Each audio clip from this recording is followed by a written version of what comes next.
Hello दोस्तों, नमस्कार। आज की कहानी है भोले भक्त की। एक गांव में भोला नाम का आदमी रहता था। अपने नाम की तरह वह भोला था। न तो वह चालाकी करता था और न उसको किसी की चालाकी समझ पाता था। हर एक काम को वह बहुत साधारण तरीके से करता था। भोला आज भगवान को मानने वाला था। वह जंगल में लकड़ियां काट कर गुजर बसर किया करता था, लेकिन वह गरीब बहुत था और वह झोपड़ी में अकेला ही रहता था।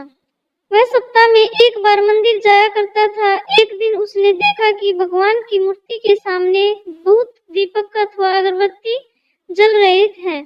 इसके कारण हर तरफ धुआं ही धुआं हो गया था। उसे देख भोला भक्त सोचने लगा कि भगवान, यहाँ तो बहुत धुआं है कि प्रभु आपकी आंखें जल रही होंगी, सांस भी घुट रही होगी। आप ऐसा करो प्रभु, आज आप मेरे घर चलो।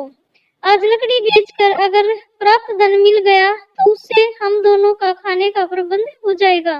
उसके भोलेपन और साफ हृदय को देखकर प्रभु उसके सामने साक्षात प्रकट हो गए और बोले, ठीक है, तुम जाकर भोजन बनाओ और जब बन जाए मुझे बुला लेना, मैं आ जाऊंगा। इसके बाद वह खुशी खुशी घर गया। फिर भोला भक्त खुशी खुशी घर गया, भोजन की तैयारी करने लगा। जैसे ही भोजन की तैयारी हो गई, उसी वक्त वह मंदिर की तरफ भगवान को बुलाने के लिए चल पड़ा। थोड़ी दूर ही गया था, उसी रास्ते में एक बालक मिला। वह बोला, मुझे बहुत भूख लगी है। फिर क्या, भोले भक्त को उस पे दया आ गई और वह उसे अपने साथ अपने घर ले गया और बेहद प्रेम से उसने उसे भोजन कराया। भोजन करवाने के बाद वह फिर से मंदिर की तरफ चल पड़ा। रास्ते में उसे एक बुढ़िया मिल गई और बोली, मैं बहुत दिन से भूखी हूँ, अगर कुछ खाने को मिल जाता तुम्हारा भला हो जाएगा। वह फिर उसे अपने साथ घर ले गया और उसे भोजन खिलाया और आशीर्वाद प्राप्त किया। अब भोले का घर का राशन खत्म हो गया तो वह लाला की दुकान पर राशन लेने गया। जैसे ही उसने अपना सारा वृत्तांत लाला को बताया तो वह उस पर हंसने लगा कि भगवान भी कैसे घर खाना खाने आते हैं। भोले भक्त बहुत मजाक उड़ाने के बाद उसने कुछ काम अपनी दुकान पर करवाए और उसके बदले राशन भोले को दे दिया। राशन लेने के बाद घर में खाने की तैयारी करने लगा। जैसे ही तैयारी हो गई, वह फिर मंदिर की तरफ चल पड़ा। रास्ते में फिर एक बूढ़ा आदमी भूखा प्यासा बैठा था। फिर वह तीसरी बार उसको भी घर ले गया और उसको बहुत प्रेम से भोजन खिलाया।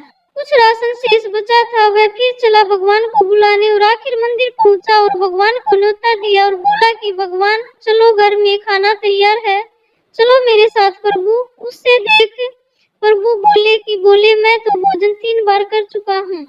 भोला भक्त बोला कि हे भगवान, आपको तो मैंने खाना खिलाया नहीं, मैं तो मंदिर अब आया हूँ।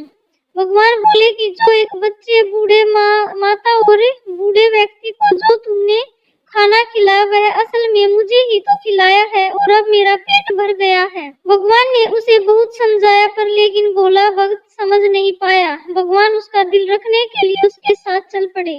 घर पहुंचने के बाद बोले चलो, मैं एक शर्त पर खाना खाऊंगा। भगवान ने उसे बहुत समझाया पर लेकिन वह भोला भक्त समझ नहीं पाया। भगवान उसका दिल रखने के लिए उसके साथ चल पड़े। घर पहुंचने के बाद भगवान बोले, चलो, मैं एक शर्त पर खाना खाऊंगा। भोला भक्त बोला, बोलो प्रभु, कौन सी शर्त है? तुम्हें मेरे साथ खाना खाना पड़ेगा। तो फिर भोला भक्त और प्रभु एक थाली में खाना खाने लगे। जैसे ही प्रभु खाना खाकर गए ही थे कि वैसे ही भोले के दिन बदल गए। वह धन से भरपूर हो गया, उसके पास किसी चीज की कमी नहीं थी। भगवान की असीम कृपा उस पर हो गई।